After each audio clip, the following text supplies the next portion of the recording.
April 15th, 1945. British soldiers move cautiously through the pine forests of northern Germany. They are veterans of Normandy, Caen, and the Rhine crossing. They have seen cities burned to rubble and men torn apart by artillery, but nothing prepares them for Bergen-Belsen. Before they even reach the gates, they smell it: rotting flesh, human waste, disease. A British officer stares through the barbed wire and radios headquarters with a single word: horrifying. Inside the camp are more than 60,000 prisoners.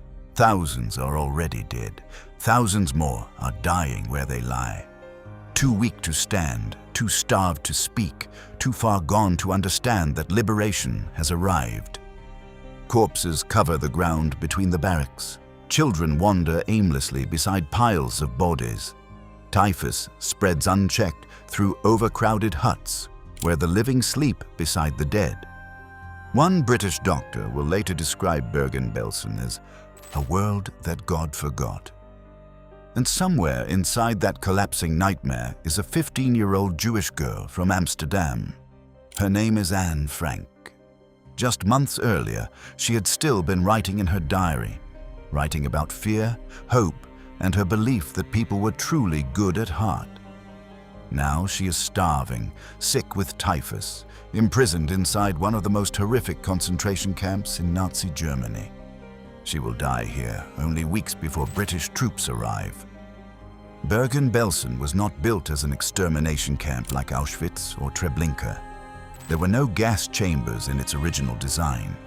And yet, by the spring of 1945, the camp had become a place of mass death, a place where tens of thousands perished from starvation, disease, exposure, and systematic neglect.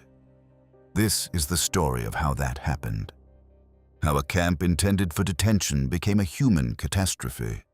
How the collapse of the Third Reich turned Bergen-Belsen into a wasteland of hunger and epidemic. And how Anne Frank, whose words would one day be read by millions, disappeared into the darkness of the camp system that consumed her. This is Bergen-Belsen. To understand Bergen-Belsen, you must first understand that the Nazis did not build their empire of camps all at once. It grew. It expanded. Each new facility was justified by a new emergency, a new category of human beings deemed inconvenient, dangerous, or simply in the way. The system was not drawn on a single blueprint. It was improvised, and improvisation under the Nazi regime had a reliable tendency toward mass death. The site that would become Bergen-Belsen had a mundane origin. In 1935, the German military constructed a series of barracks near the town of Bergen in the Lüneburg Heath of northwestern Germany. This was Wehrmacht territory, a training ground and later, a prisoner of war facility. The landscape was flat, windswept, and relentlessly bleak. Pine trees stretched in every direction. The soil was sandy and poor. In winter, the cold settled in with permanence. In 1940, as the German military swept through Western Europe, the barracks at Bergen were repurposed to hold prisoners of war. Soviet POWs arrived first, in enormous numbers. Between 1941 and 1942, approximately 18,000 Soviet prisoners of war died on or near this site, not through organized execution, but through deliberate starvation and exposure. The Wehrmacht chose not to feed them adequately, not to shelter them properly, not to provide medical care. They died in open fields and improvised huts. Their deaths were recorded, catalogued, and largely ignored. The site had already become a place where human beings were allowed to waste away through institutionalized neglect. This established a pattern.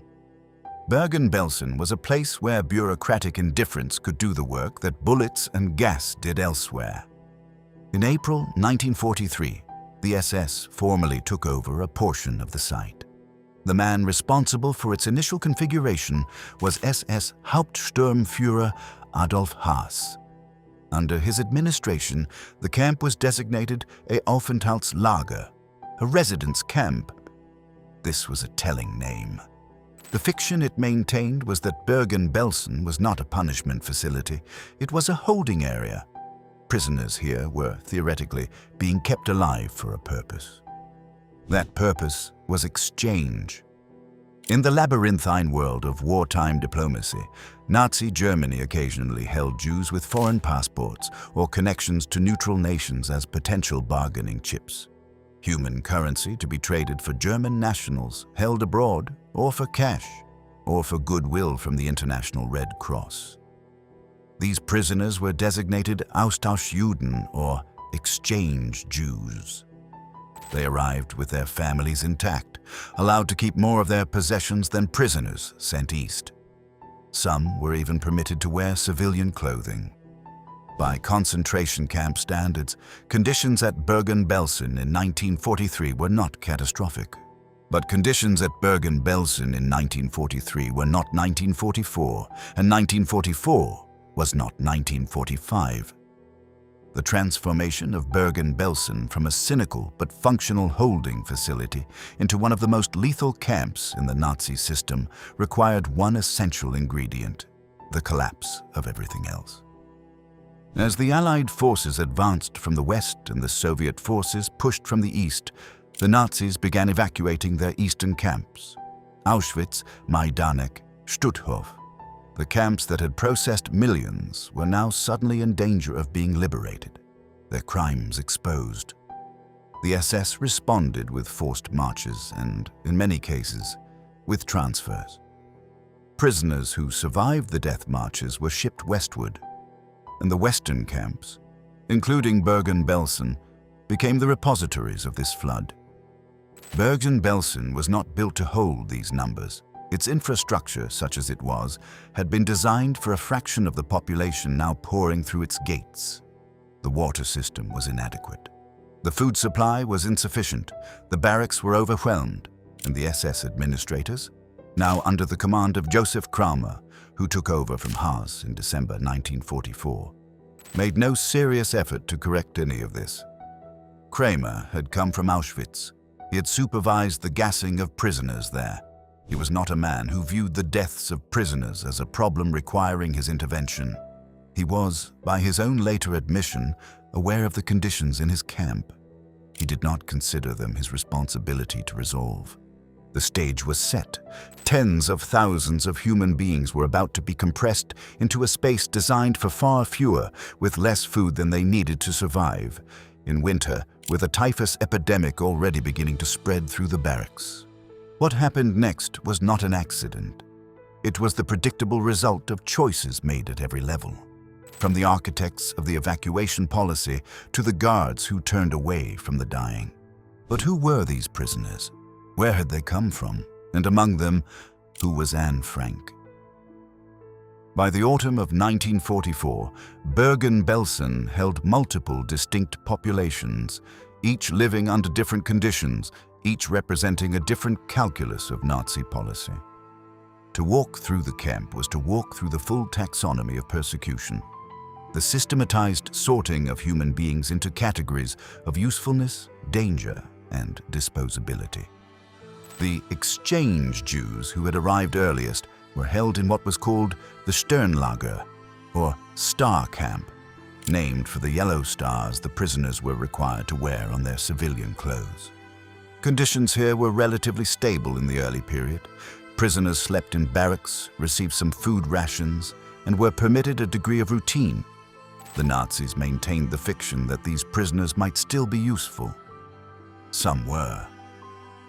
In the summer of 1944, a group of around 222 prisoners from the Star Camp was indeed exchanged, transported to neutral Switzerland as part of a deal brokered through intermediaries. The rest waited and went on waiting as their situation deteriorated around them. There was also a Neutralenlager, a camp for holders of passports from neutral nations, and a Ungarnlager, a Hungarian camp, where thousands of Hungarian Jews arrived following the catastrophic deportations of 1944, in which approximately 437,000 Hungarian Jews were deported to Auschwitz in the space of less than 2 months. Some of those transported to Bergen-Belsen came with the promise of eventual emigration. They arrived to find barrack conditions already strained, food supplies already thin. There was a women's camp, there was a men's camp, there was a section designated for prisoners deemed capable of labor. Though labor at Bergen-Belsen was largely meaningless, assigned not to produce anything useful, but to exhaust and degrade.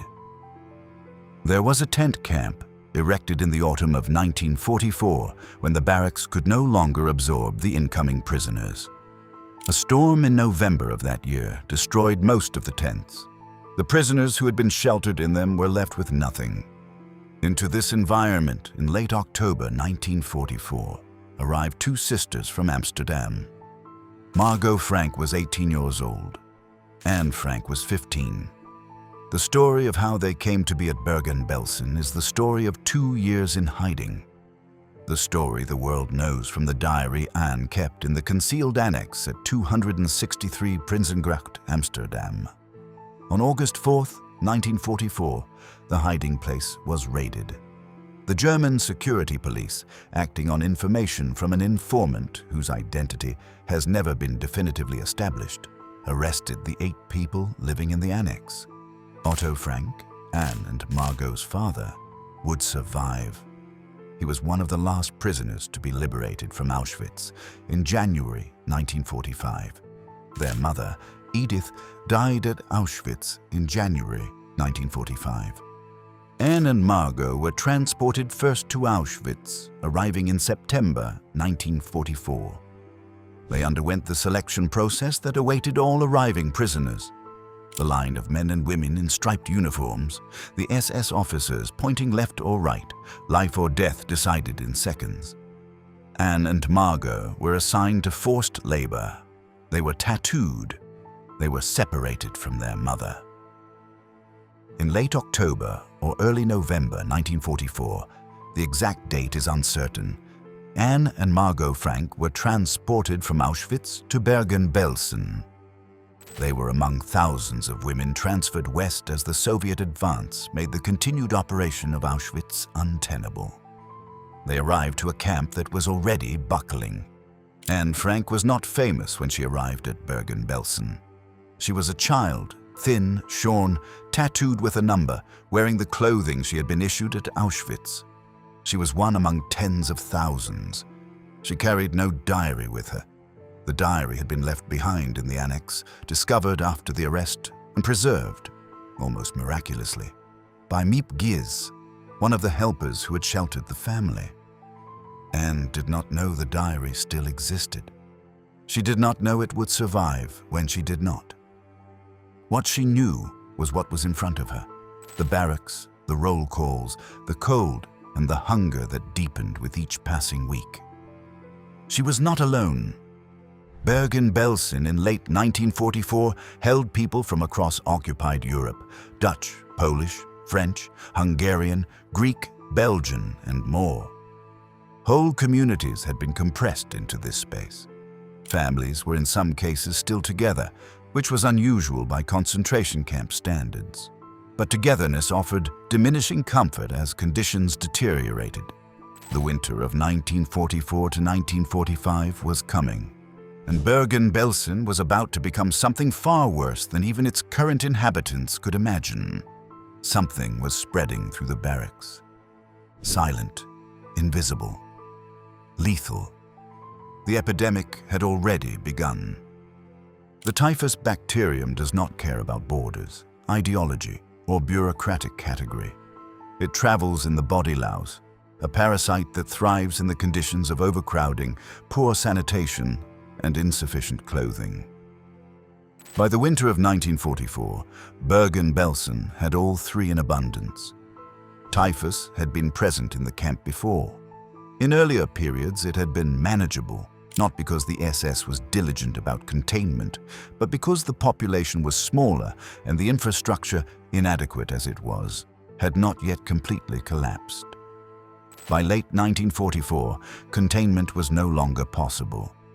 New transports arrived daily, each bringing with them prisoners who had spent days or weeks in overcrowded cattle cars without sanitation. Many arrived already infected. The lice spread instantly in the barracks. The symptoms of typhus progress with ruthless efficiency. High fever, severe headache, a rash that spreads across the body, delirium. Without adequate nutrition, without medical care, without the basic conditions needed for recovery. Warmth, rest, clean water. The disease kills. At Bergen-Belsen, it killed at an accelerating rate. November 1944, hundreds of deaths.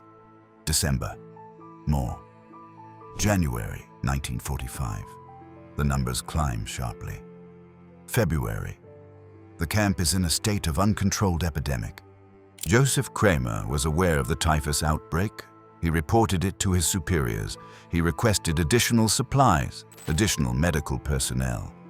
Though the sincerity of these requests is difficult to assess from a man who had managed Auschwitz-Birkenau during its most murderous period, what is certain is that the requests, genuine or not, produced little result. The SS administration in Berlin was occupied with the collapse of the war. Bergen-Belsen was not a priority. Meanwhile, the food supply disintegrated. The camp's kitchens had never been designed to feed the population that was now crowded into Bergen-Belsen. By early 1945, daily rations had fallen to levels that were not compatible with survival for a population already weakened by months or years of prior imprisonment. A thin turnip soup, a few hundred grams of bread, sometimes less, sometimes nothing. Prisoners described a state of continuous, all-consuming hunger.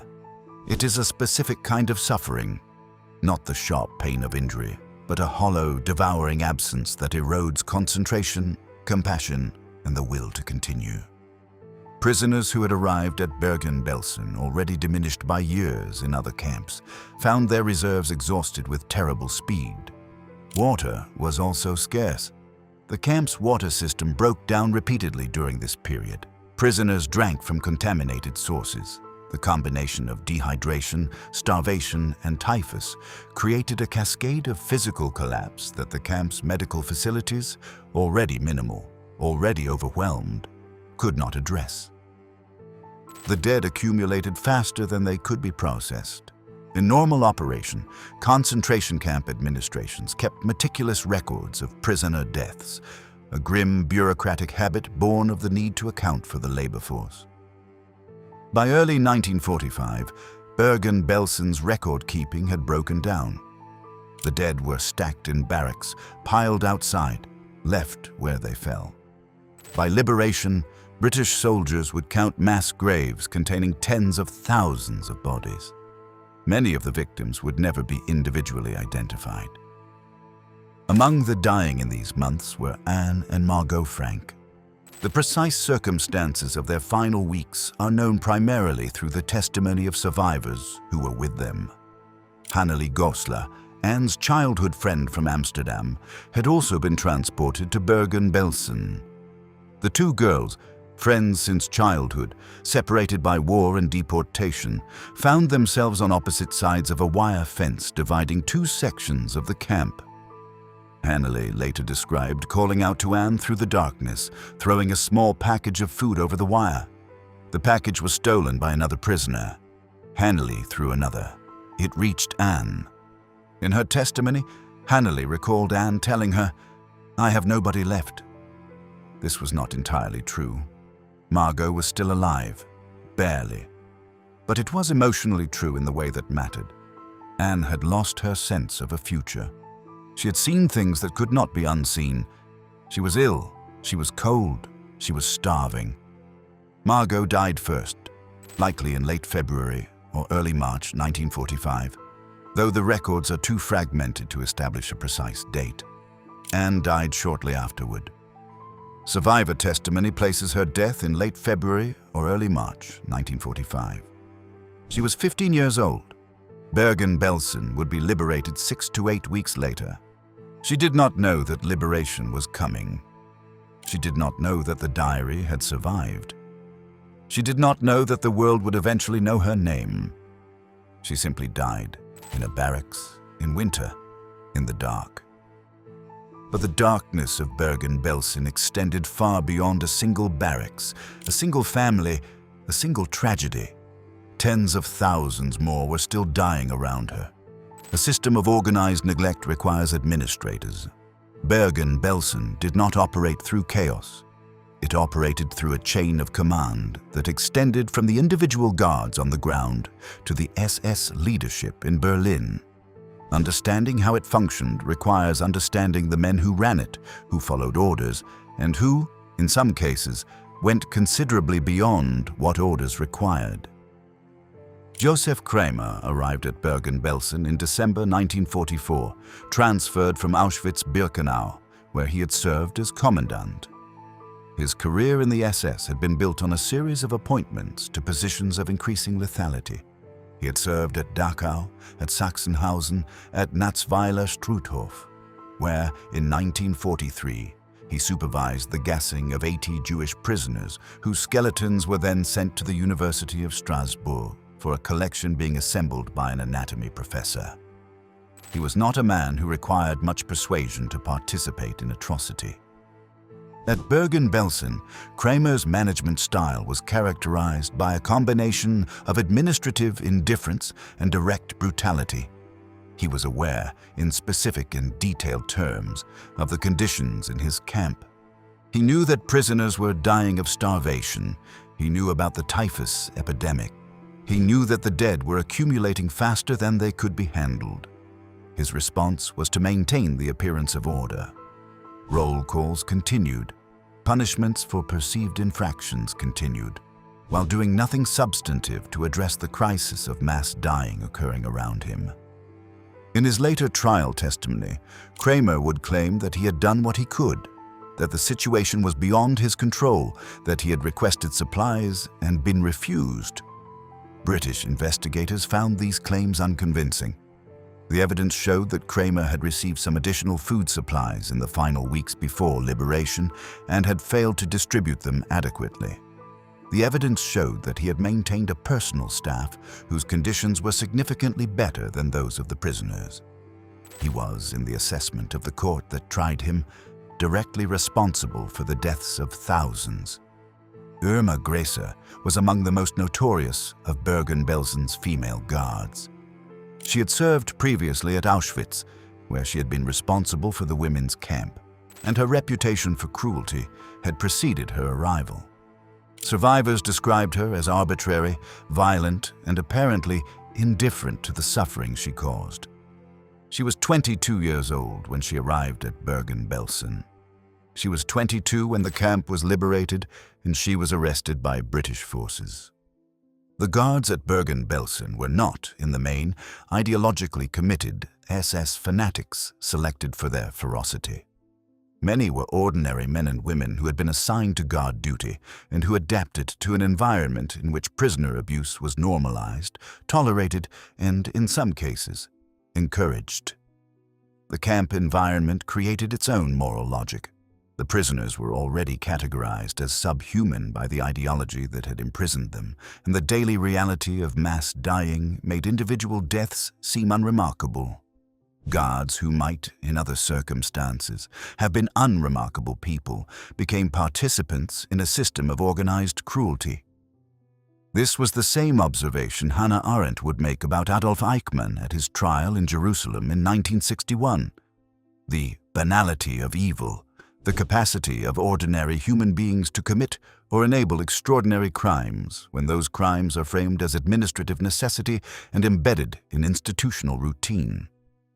Bergen-Belsen illustrated this principle with particular clarity. It was not, in its early phase, a death camp in the technical sense. Its killings were diffuse, accomplished through starvation, disease, and exposure, rather than through centralized execution. And yet the results were the same.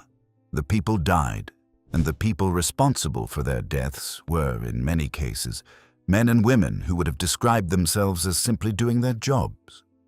But among the prisoners, the dying, the starving, the ill, there were also people who refused to simply accept what was happening.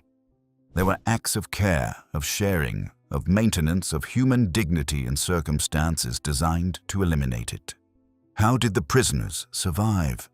How did they resist? And what held them together when everything else was being stripped away? The answer is both simpler and more complicated than any single story can contain. Survival in Bergen-Belsen was not simply a matter of physical endurance. It required a decision, conscious or not, to continue treating oneself and others as human beings in a system specifically designed to deny that humanity. For many prisoners, that decision was made and remade each day in small acts that the machinery of the camp could not entirely suppress. Food sharing was among the most significant of these acts. In conditions of extreme scarcity, sharing was also an act of significant personal risk. A portion given to another was a portion subtracted from one's own survival margin, and yet it happened. Survivor testimonies from Bergen-Belsen describe prisoners sharing their bread, dividing rations, passing food through the wire to those in worse sections. This was not universal. The extremity of hunger also produced competition, theft, and the breakdown of social bonds. But it was common enough to constitute a pattern, a persistent refusal to accept the camp's logic entirely. Religious observance continued in fragmented form. Jewish prisoners held services when they could, maintained what rituals were possible under the circumstances, and used the structures of faith as a means of sustaining identity and community in conditions designed to erase both. This was, in its own way, a form of resistance.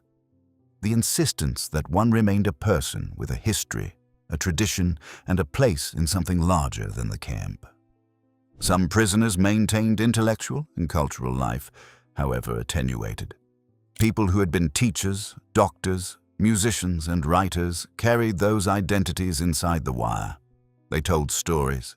They educated children. They created, however minimally, because creation was an assertion of continued humanity. Among those who survived to describe this interior life was Hanna Levi-Haas, a Yugoslav Jewish teacher who kept a diary during her time at Bergen-Belsen, one of the few such documents to survive from inside the camp itself. Her entries describe the systematic degradation of camp life, the hunger, the disease, the deaths, but also the persistence of thought, of observation, of the need to record.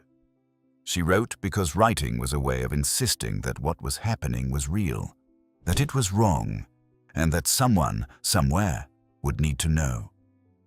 This impulse, the need to witness, to record, to ensure that the truth would outlast the attempt to extinguish it, ran through Bergen-Belsen's prisoner population in various forms. It was not defiance in the military sense. It was something quieter and, in its own way, more durable, the refusal to disappear entirely from history. But survival required more than courage. It required luck. It required the contingent accident of being in a slightly better barracks, of contracting typhus a week later than the person beside you, of receiving a slightly larger portion from a slightly more humane guard, of not being selected for one of the additional punishments, beatings, denial of food, extended roll calls in freezing weather, that Kramer and his subordinates continued to administer even as the camp collapsed around them. The children of Bergen-Belsen occupy a particular place in the historical record. There were hundreds of them. Children who had been deported with their families, children who had been born in the camp or in transit, children who were, by virtue of their age, among the most vulnerable to the starvation and disease that were killing adults twice their size. Some were protected by adults around them, prisoners who understood instinctively that the survival of children was a particularly important form of resistance against a system that had targeted Jewish children for annihilation. Others died without anyone able to help them. The children's barracks at Bergen-Belsen, described by survivors, were among the most devastating aspects of a devastating place. British soldiers who entered them at liberation could not always bring themselves to describe what they found in detail. The images taken by British military photographers, many of which were released to the public shortly after liberation to counter Holocaust denial and document the reality of what had occurred, included images of children in states of extreme emaciation. These photographs changed the way the world understood what the Nazi regime had done.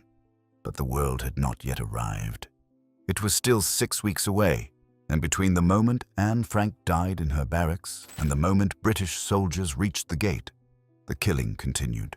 The question that haunts every account of Bergen-Belsen is the same one it poses about the Nazi system as a whole. How was it allowed to continue so long? Who knew? Who could have stopped it? The answers are uncomfortable, and they are not ancient history. Bergen-Belsen did not operate in secret. This is one of the most important and most disturbing facts about it. By 1944, the broad outlines of the Nazi camp system were known. Known to Allied governments, known to neutral nations, known to organizations like the International Red Cross, and known in fragmentary but accumulating form to the general public.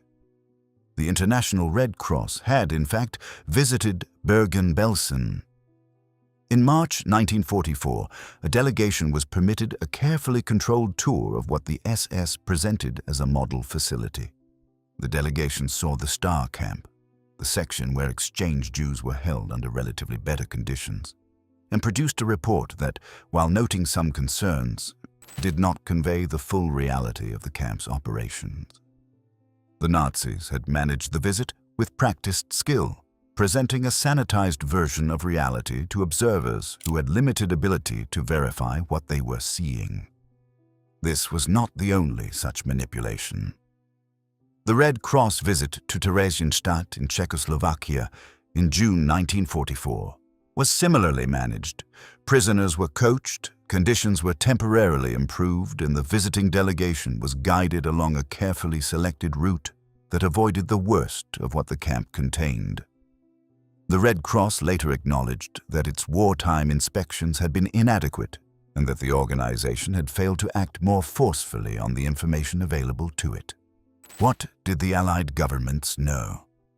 By late 1944, the British and American governments were in possession of substantial intelligence about the nature and scale of the Nazi extermination program.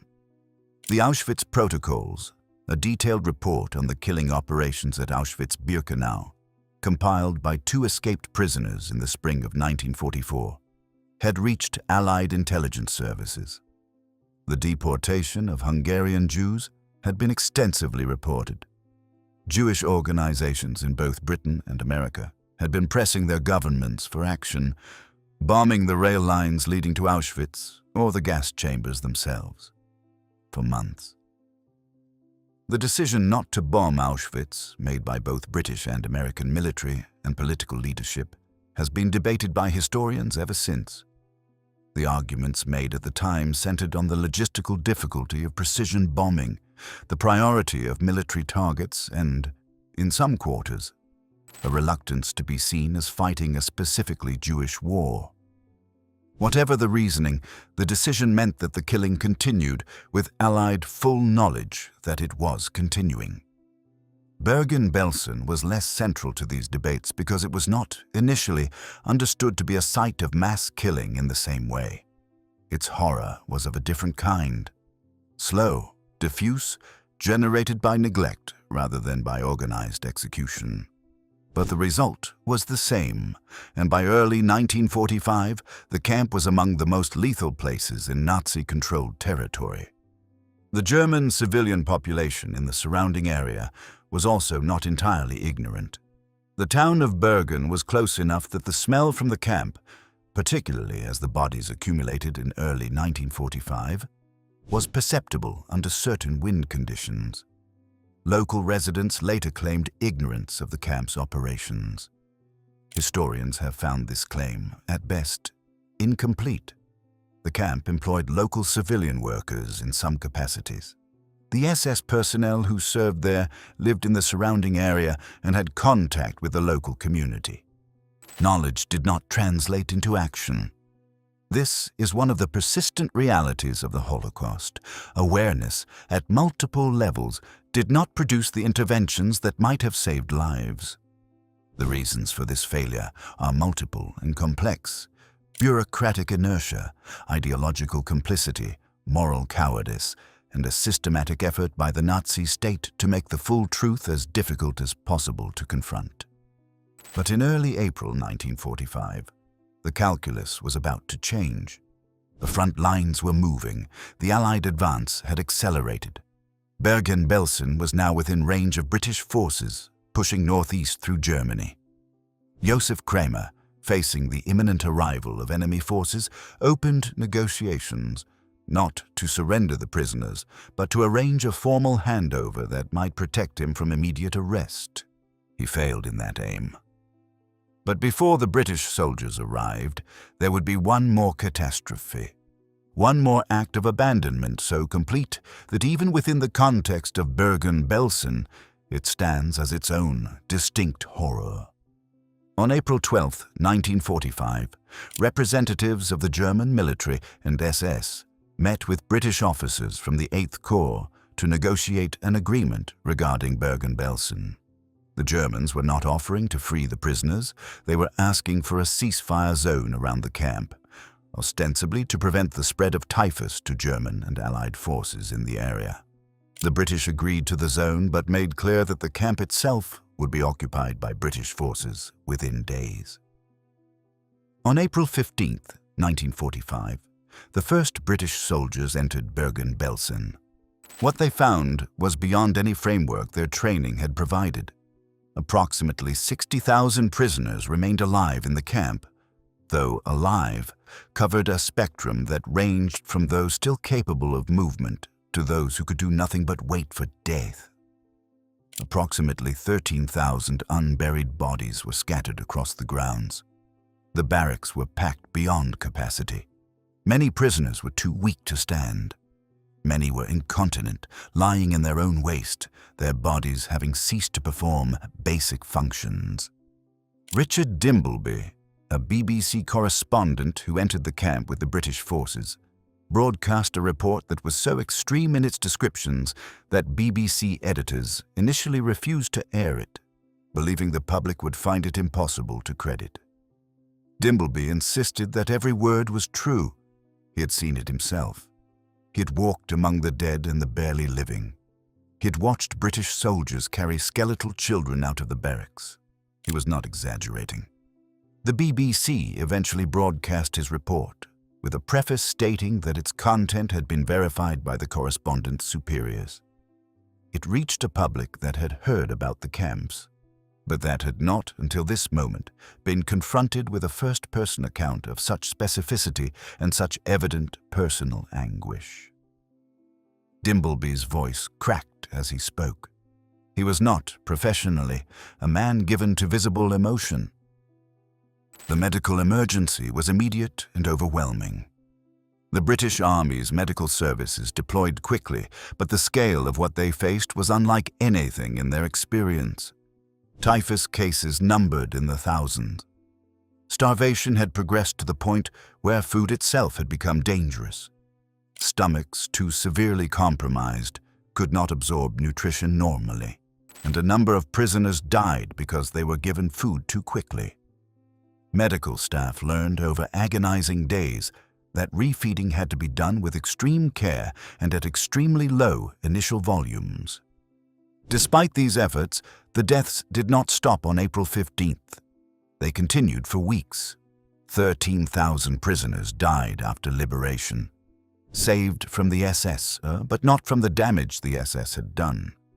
The distinction for those who did the saving and those who tried to be saved was almost unbearable. Josef Kramer was arrested on the day of liberation. He was found on the camp grounds in his SS uniform, apparently having made no serious attempt to flee. Whether this reflected confidence, paralysis, or something else entirely is unknown.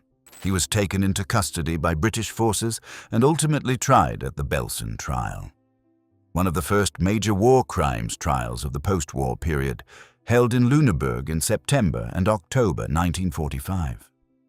The Belsen trial convicted 45 of the 48 defendants.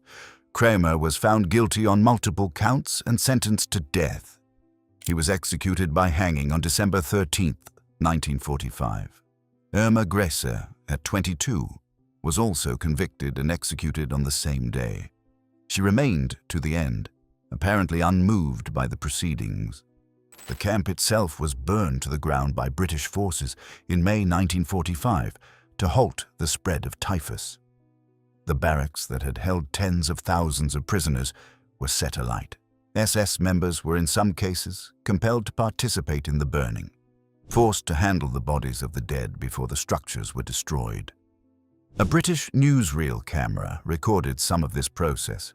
The footage was shown in cinemas across Britain and later worldwide.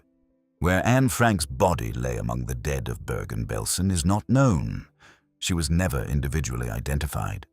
She was likely buried in one of the mass graves that British forces excavated across the campgrounds.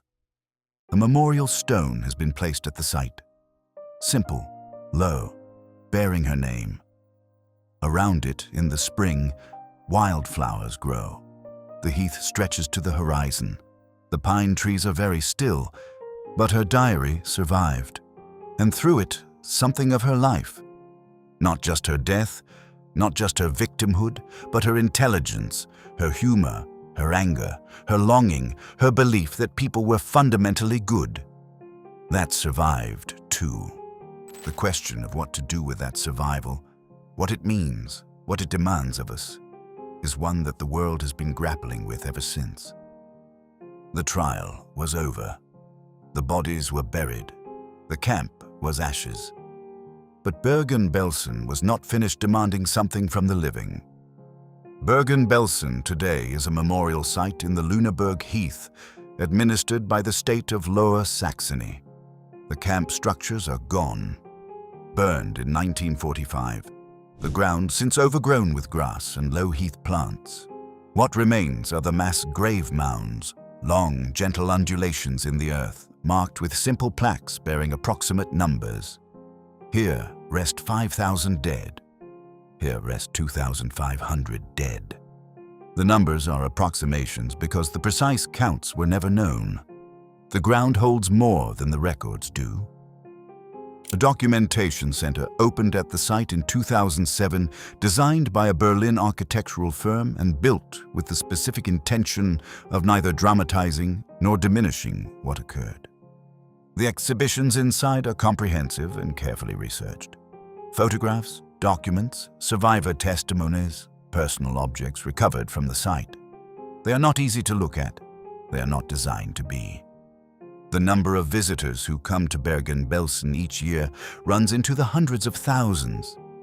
Many of them are young, German school groups, students from across Europe and beyond. For many of them, the visit is a requirement, a formal part of their education and in the history of their nation and their continent.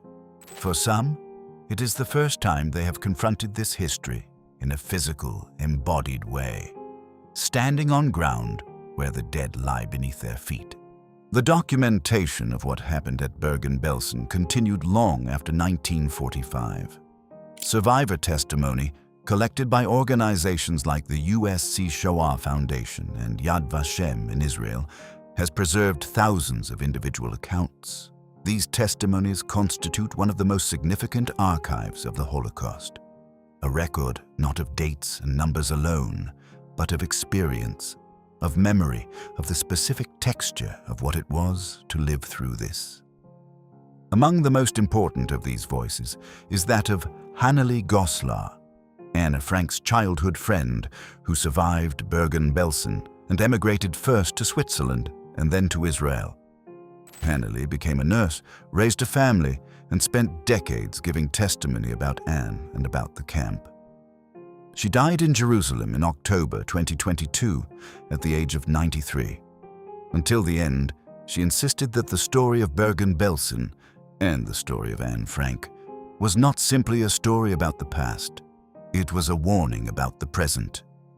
This is the persistent tension in Holocaust memory, the pull between treating the events as historically remote, as something that happened in a specific place, in a specific time, under a specific regime, and therefore safely contained, and recognizing that the conditions that produced Bergen-Belsen were not unique to the time and place. They were the product of forces that exist in human societies with depressing regularity. the categorization of groups of people as subhuman, the bureaucratic normalization of cruelty, the diffusion of moral responsibility across administrative hierarchies, and the capacity of ordinary people to participate in extraordinary harm when institutional structures make that participation easy. Bergen-Belsen was not built by monsters. It was built by a bureaucracy. It was run by men and women who went home in the evenings, who had families, who thought of themselves as performing a duty. This is the most disturbing fact about it. More disturbing in some ways than the atrocity itself. It means that the conditions for Bergen-Belsen are not exotic. They are not confined to a specific culture or a specific era. They require attention and resistance in every generation. Anne Frank understood something of this, not in the abstract, theoretical way of a political philosopher, but in the intuitive way of a 15-year-old who had watched the world she knew be dismantled, category by category, law by law, deportation by deportation. Her diary does not offer a systematic analysis of fascism. It offers something more immediate, the record of a mind trying to remain hopeful, trying to remain itself in circumstances designed to eliminate both. Its endurance, its translation into more than 70 languages, its presence in classrooms on every inhabited continent, is not primarily a literary achievement. It is a moral one. She wrote so that someone would know, and now we know.